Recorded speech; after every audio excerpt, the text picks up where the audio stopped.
melihat sesuatu yang halal dengan syahwat. Contoh misalkan melihat istrinya sendiri, tapi kok dengan syahwat, itu juga akan membatalkan pahala puasa. Puasanya sah, tapi pahalanya yang batal. Maka kalau siang hari jaga jarak. Jaga jarak. Sementara untuk bulan puasa ini kalau siang-siang harus hati-hati. Tidur bersama tapi beda tempat, Pak. Boleh. Jadi itu yang membatalkan pahala, disebut dengan al-muhbitat. Assalamualaikum warahmatullahi wabarakatuh.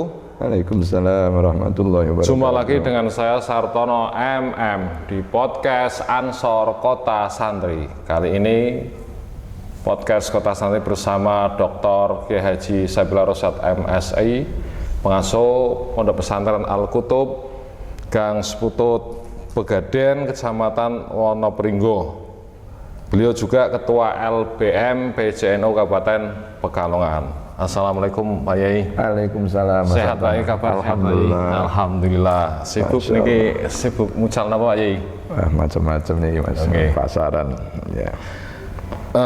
Dengan bulan puasa ini, kali ini kita akan sedikit bincang-bincang tentang sejarah diwajibkan puasa, terus syarat wajib, terus rukun puasa, dan hal-hal yang membatalkan puasa. Untuk mengawali pertemuan kali ini Pak Yai, mohon pencerahan tentang sejarah diwajibkannya puasa Ramadan Pak Yai, monggo. Baik, terima kasih Pak Sartono. Ya, Assalamualaikum warahmatullahi wabarakatuh. Waalaikumsalam. Bismillah, alhamdulillah, wassalatu wassalamu ala rasulillah Sayyidina Muhammad ibn Abdillah wa ala alihi wa ashabihi wa man walah, la hawla wa la quwata illa billah, amma ba'du. Jadi ciri-ciri syariat itu biasanya diturunkan secara gradual, Pak. Gradual itu artinya turun secara bertahap. Contoh misalkan ketika dilarangnya minuman khamr juga turunnya secara bertahap, artinya tidak spontan langsung begitu, tidak. Begitu juga ketika kita diperintahkan untuk memerangi orang kafir, itu juga ada tahapan-tahapan. Nah, di dalam sejarah diwajibkannya berpuasa ini juga ada tahapan-tahapan. Sebagaimana kita ketahui bersama, di dalam satu ayat Al-Quran dinyatakan pertama adalah ya ayyuhalladzina amanu kutiba alaikumusiyam kama kutiba alal ladzina min qablikum la'allakum tattaqun. Yang artinya, hai orang-orang yang beriman, diwajibkan atas kalian semua berpuasa sebagaimana telah diwajibkan orang-orang sebelum kalian semua. Jadi ternyata puasa itu bukan hanya diwajibkan kepada kita umat Nabi Muhammad SAW, tetapi umat-umat dahulu juga sama diwajibkan berpuasa.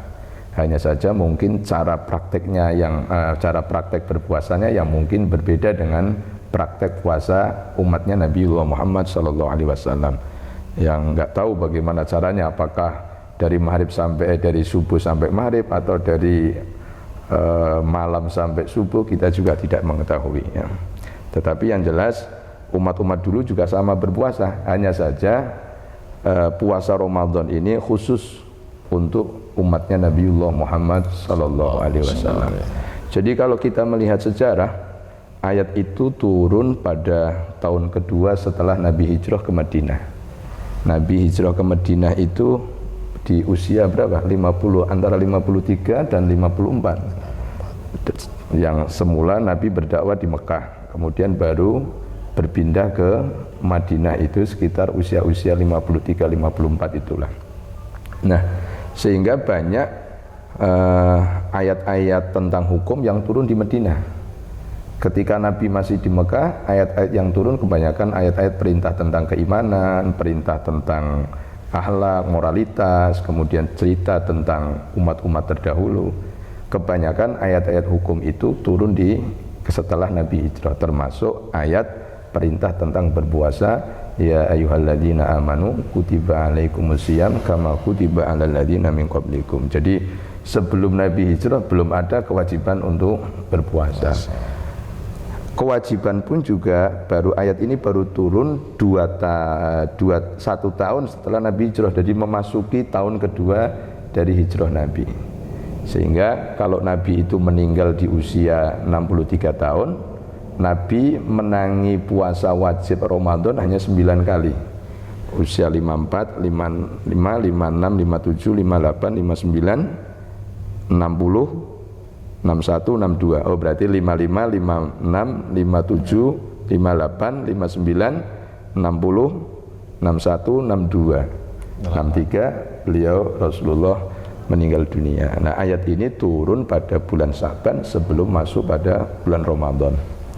Di awal-awal puasa itu pun masih bersifat takhyir. Jadi orang boleh memilih puasa atau membayar fidyah. Sehingga kadang-kadang bisa jadi satu keluarga itu ayahnya milih puasa, anaknya pilih tidak puasa dengan membayar fidyah. Itu di awal-awal diwajibkannya puasa seperti itu. Kemudian baru turun ayat faman syahida minkum syahra falyasum. Barang siapa yang melihat bulan maka menyaksikan bulan Ramadan maka diperintahkan untuk berpuasa. Maka ketika turun ayat ini sudah tidak ada pilihan lagi. Tidak ada pilihan, pilihannya hanya satu, harus berpuasa. Jadi pilihannya harus berpuasa. Itu pun dulu awal-awal puasa itu orang puasa dari malam sampai maghrib. Awal-awal puasa. Dari malam. Iya, artinya orang kalau malam sudah tidur, begitu bangun dia harus mulai start puasa. Misalkan ada orang habis maghrib tidur, jam 9 dia bangun, maka mulai jam 9 malam itu dia harus berpuasa. Bahkan dulu awal-awal puasa kalau malam tidak boleh menggauli istrinya. Jadi tidak siang tidak malam, larangan itu. Menggauli istrinya sudah tidak boleh. Baru boleh menggauli istrinya itu setelah turunnya ayat ukhilla lakum lailatas siyami rafathu ila nisaikum. Itu baru diperbolehkan kalau malam menggauli istrinya. Kira-kira Pak Sartono kalau malam bulan puasa menggauli istrinya tidak ada. Andai kata dipraktekkan saat ini gimana ya Pak? Ya makanya waktu itu sahabat-sahabat Nabi banyak yang mengeluh. Apalagi kita tahu sendiri orang Arab, orang gurun. Ya, orang gurun itu libidonya tinggi-tinggi Pak Sartono.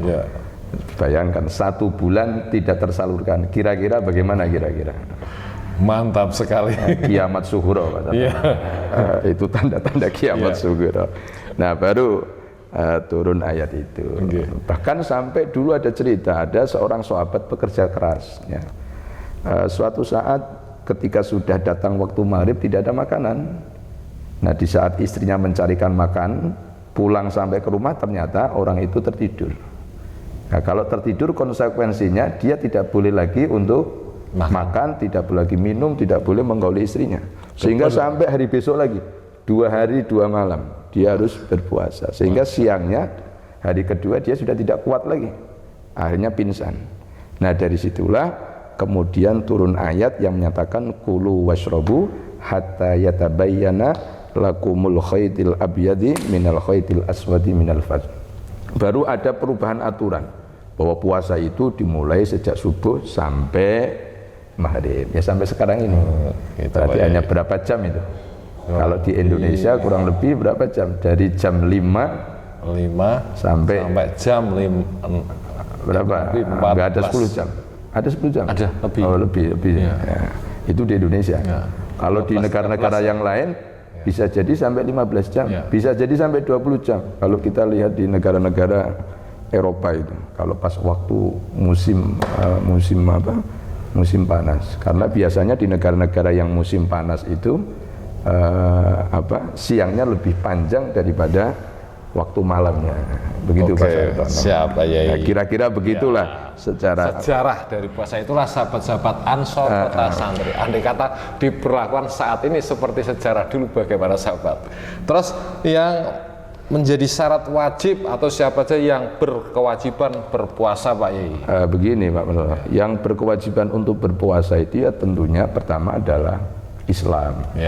Maka orang kafir tidak diwajibkan puasa Pak Sartono. Makanya kalau ada orang Kristen, orang non-Muslim kok makan di tengah jalan di pasar, jangan ngiri. Karena memang mereka tidak wajib berpuasa. Tetapi konsekuensinya meskipun mereka tidak berkewajiban puasa, kelak akan mendapatkan siksa. Pilih mana kira-kira?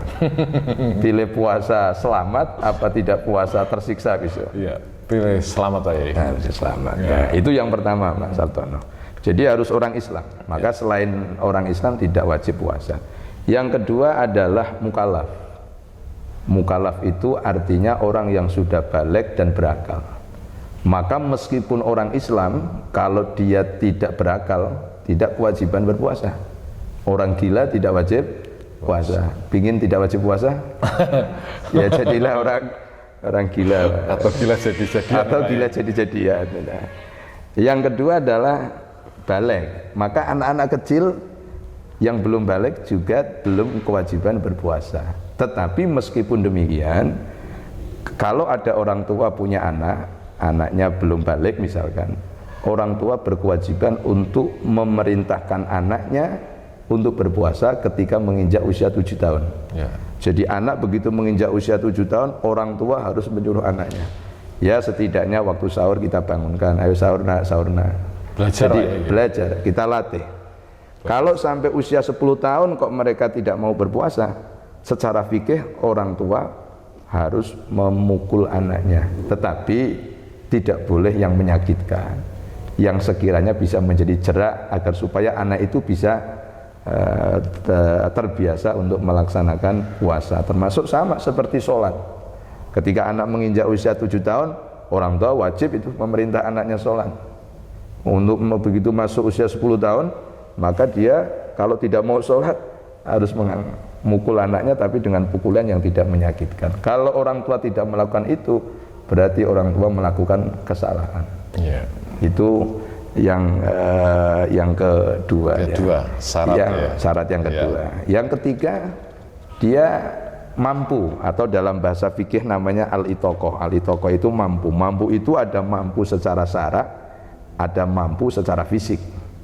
Kalau mampu secara fisik berarti bagi orang yang tidak mampu berpuasa, satu contoh misalkan orang tua yang sudah tua renta, dia sudah tidak lagi dia mampu untuk diajak berpuasa, maka dia tidak berkewajiban untuk berpuasa, tetapi hanya berkewajiban untuk membayar fidyah. Jadi kalau misalkan sampean punya orang tua yang sudah tua renta, dia tidak bisa lagi, tidak mampu berpuasa, jangan dipaksakan untuk puasa, karena memang tidak berkewajiban. Tetapi wajibnya adalah membayar fidyah. Kemudian yang keempat, yang berkewajiban berpuasa lagi adalah sehat. Nah ini sehat. Ada orang Islam sudah mukallaf, dia kuat badannya, tapi sakit, maka dia juga tidak wajib berpuasa. Nah cuman yang menjadi satu pertanyaan adalah sakit, batasan sakit yang memperbolehkan orang tidak puasa, boleh tidak berpuasa itu seperti apa? Jangan-jangan meriang sedikit tidak puasa, budun, sirah mumet tidak berpuasa, tidak begitu. Tapi ini ada batas-batasannya. Ini ada 3 batasan. Yang pertama adalah sakit yang apabila dipaksakan untuk puasa, maka resikonya akan mati. Contoh misalkan ada orang sakit ginjal akut, kalau sehari saja dia tidak minum obat, maka akan nyawa taruhannya. Maka secara otomatis dia tidak boleh berpuasa. Yang kedua, sakit yang apabila dipaksakan untuk puasa akan bertambah sakit, maka dia tidak kewajiban puasa. Dan yang ketiga, sakit yang apabila dipaksakan untuk berpuasa, maka sakitnya akan sembuhnya akan lama.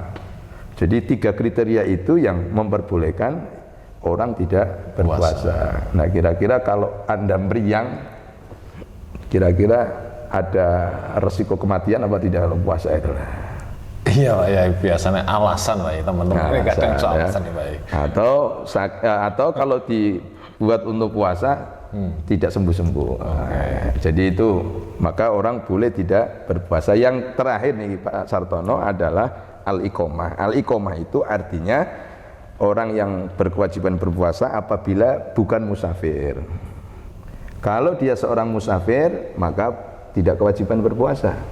Dengan catatan apabila dia bepergiannya melebihi di atas 81 km dan berangkatnya sebelum subuh. Jadi misalkan malam ini sampean pergi ke Jakarta atau ke Semarang. Semarang kan di atas 81 km. Maka boleh saja tidak berpuasa. Yang penting berangkatnya sebelum subuh. Tapi kalau Anda berangkatnya setelah subuh, tetap berkewajiban puasa. Nah, pertanyaannya sekarang enak mana? Pilih mana? Puasa atau tidak puasa kira-kira? Poso ora kayak. Jadi misalkan Pak Sartono berangkat ke Semarang atau ke Demak atau ke Kudus, kan itu sudah di atas 81 km, berangkatnya sebelum subuh, kira-kira pilih mana? Pilih puasa atau tidak berpuasa kira-kira Pak? Kira-kira kalau sehat sekedar kepentingan ringan saya puasa Pak ya? Kalau jadi tergantung kondisi Pak, tergantung kondisi. Ya, kalau sekiranya dengan berpuasa itu menjadikan masyaqqah, menjadikan kita sengsara dengan berpuasa, maka sebaiknya tidak berpuasa. Contoh misalkan Pak Sartono pergi ke Semarang, berangkat sebelum subuh, tapi naik sepeda. Jam 8 baru tekan Tulis, jam 9 tekan Subah. Rekoso apa enggak kira-kira? Rekoso. Nah, kalau rekoso maka sebaiknya tidak berpuasa karena itu akan memberikan masyaqqah. Tapi kalau sekiranya tidak rekasa, tidak ada masyaqqah, maka sebaiknya puasa meskipun jaraknya lebih jauh. Pak Sartono mau ke Jakarta misalkan, dari rumah diantar pakai Alphard, nah, sampai ke stasiun, dari stasiun naik kereta yang kelasnya di atas eksekutif VIP, itu yang di atas yang 900.000 apa Pak Sartono, sampai Jakarta. Kira-kira ada masyaqqah apa tidak kira-kira? Tidak, sambil tidak. Tidur. Nah, kalau tidak ada masyaqqah, maka sebaiknya tetap berpuasa. Kira-kira begitu Pak Sartono. Oke, siap ya. Itu terkait dengan syarat wajibnya puasa itu.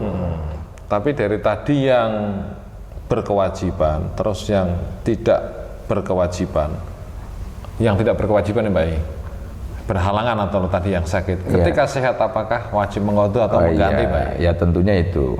Jadi dia wajib mengqadha kecuali apabila sakitnya itu la yurja bur'uhu, artinya sakit-sakit yang sudah tidak lagi bisa diharapkan kesembuhannya, maka dia hanya berkewajiban untuk membayar fidyah. Tapi kalau masih diharapkan dimungkinkan sembuh, ya berarti dia harus mengqadha puasanya, begitu Pak. Bukan berarti tidak kewajiban itu terus sama sekali tidak berpuasa, tidak, tapi tetap wajib mengqadha.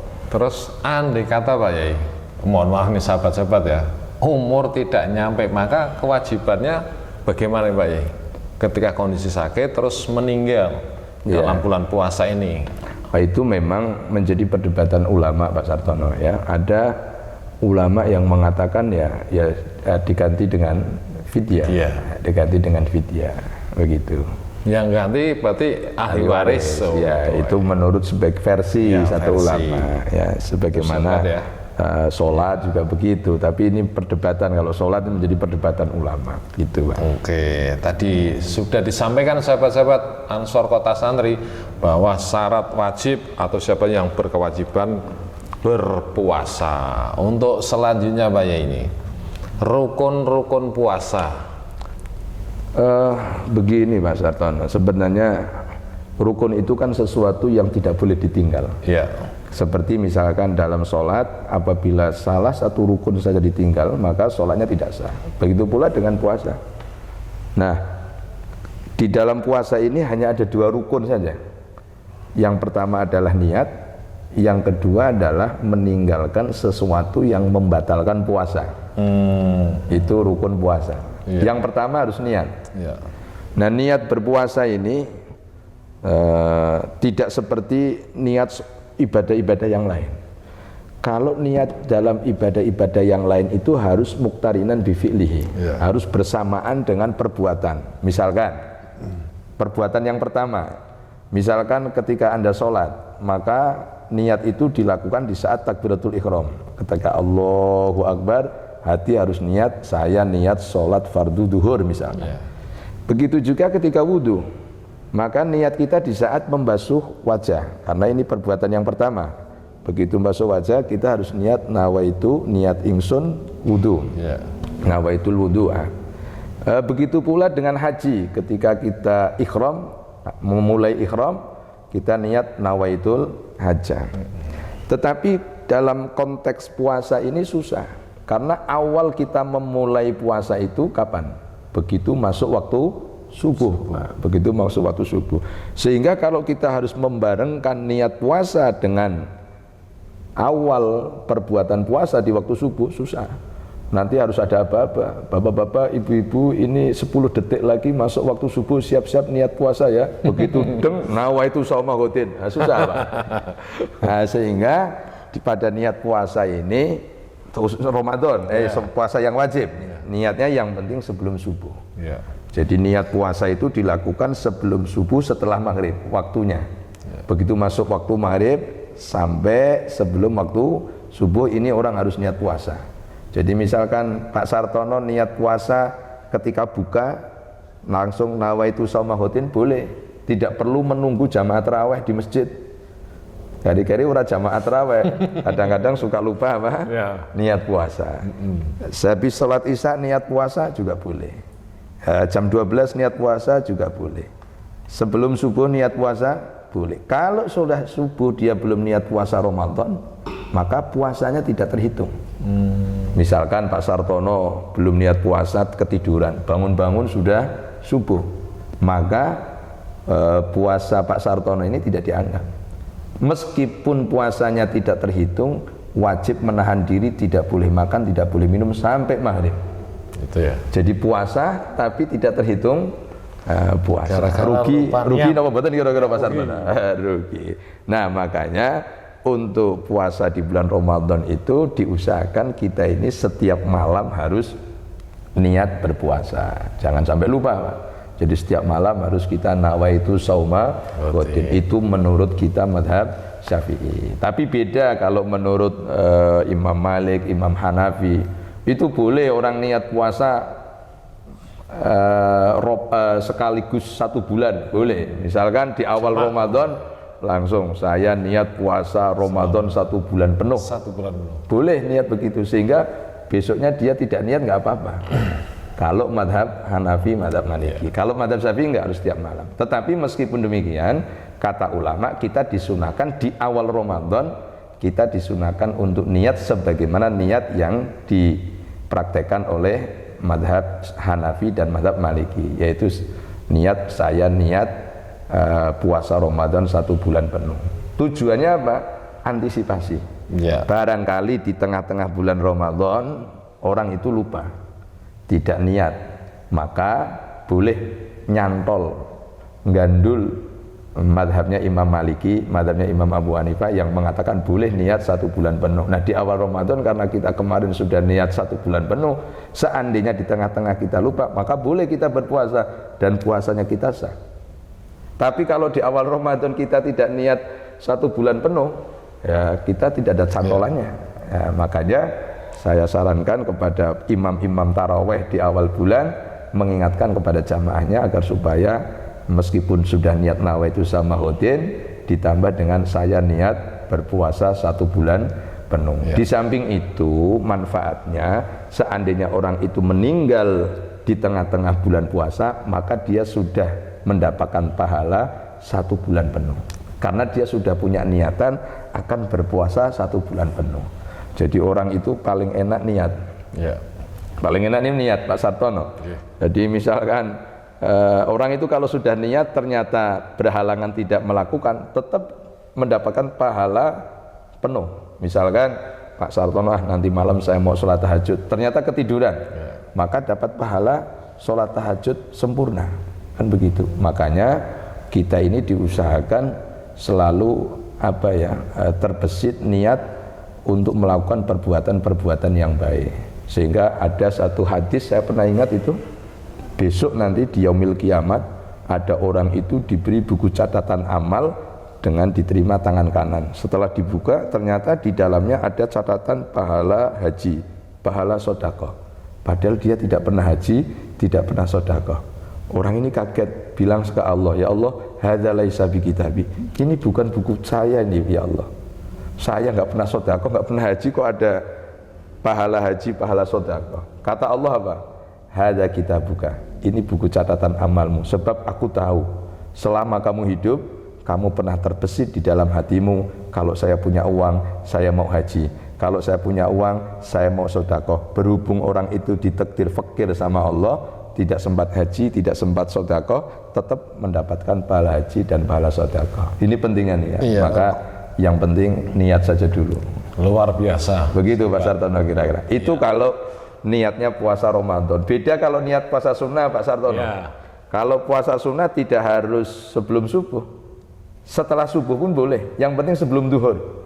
Jadi niat puasa sunnah, misalkan puasa Senin, puasa hari Kamis, boleh niat jam 8, jam 9, jam 10 siang boleh.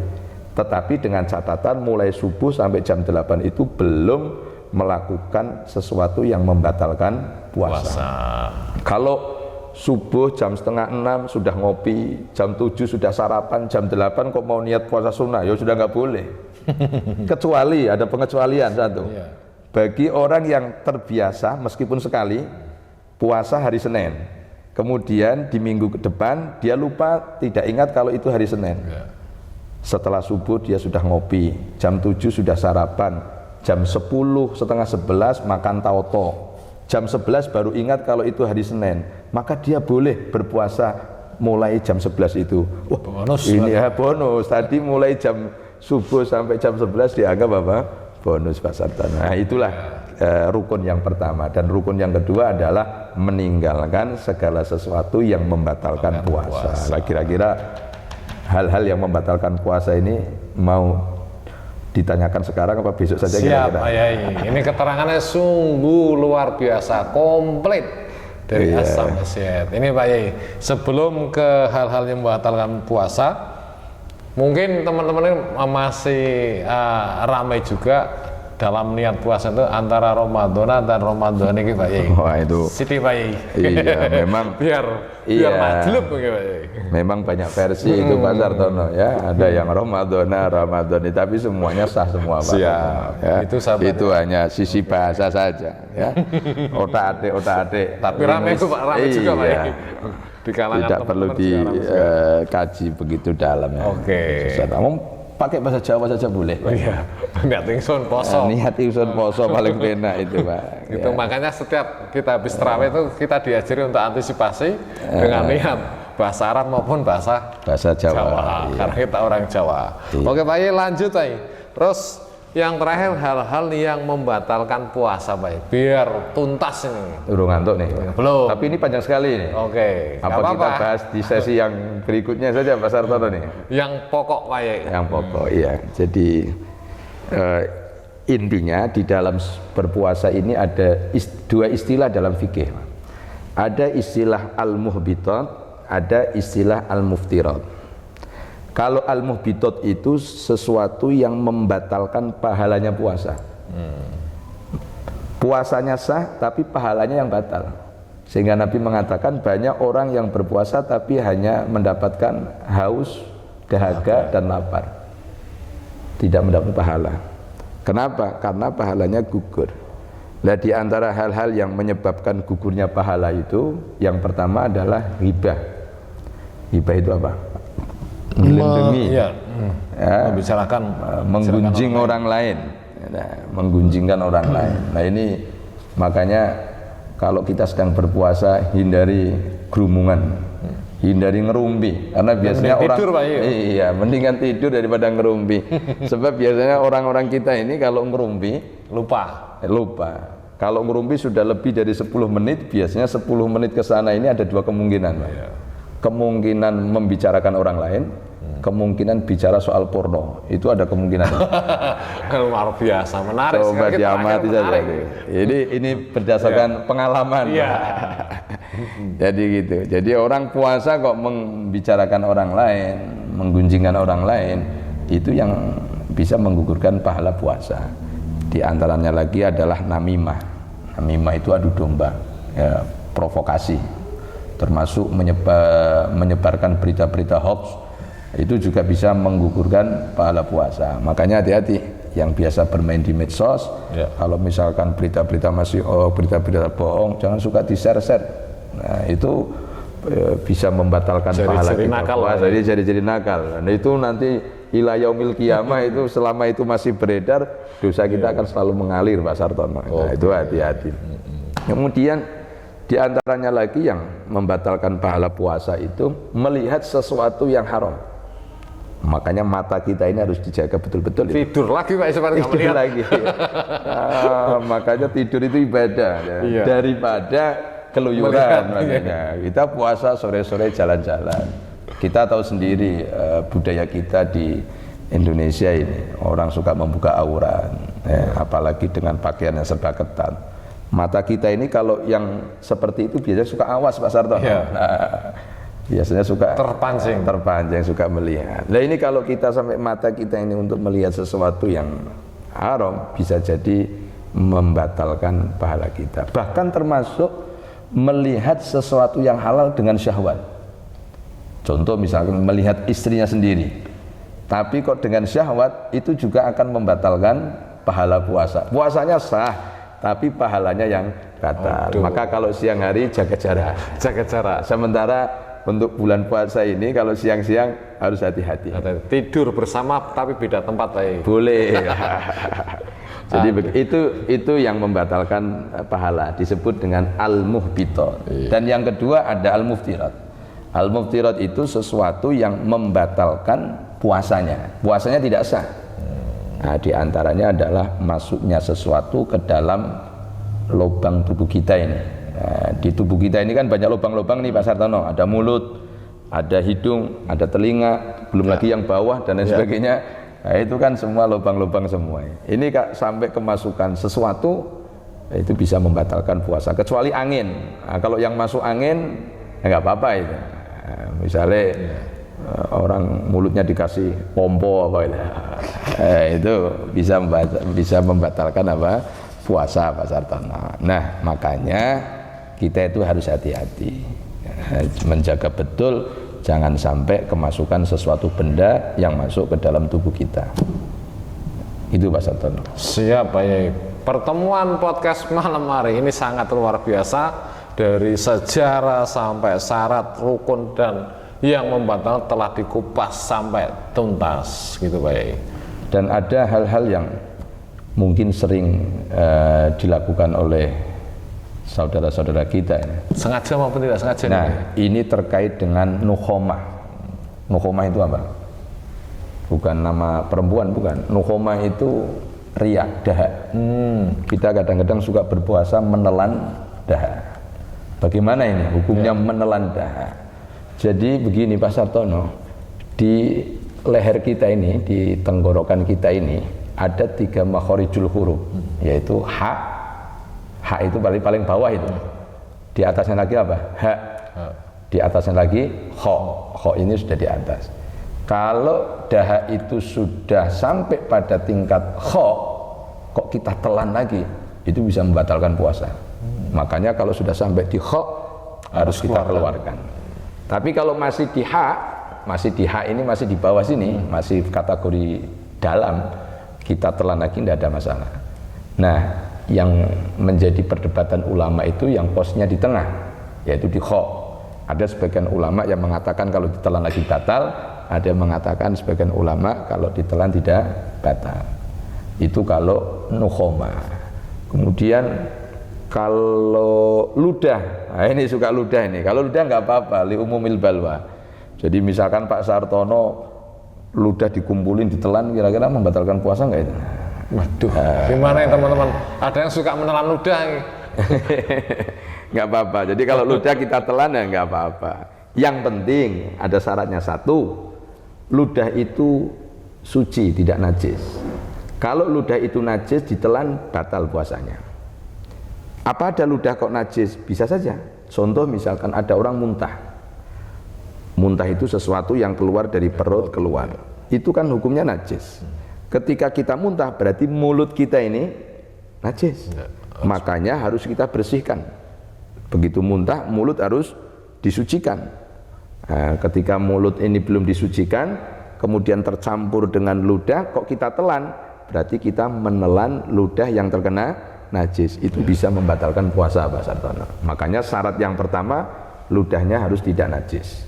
Yang kedua harus murni ludah.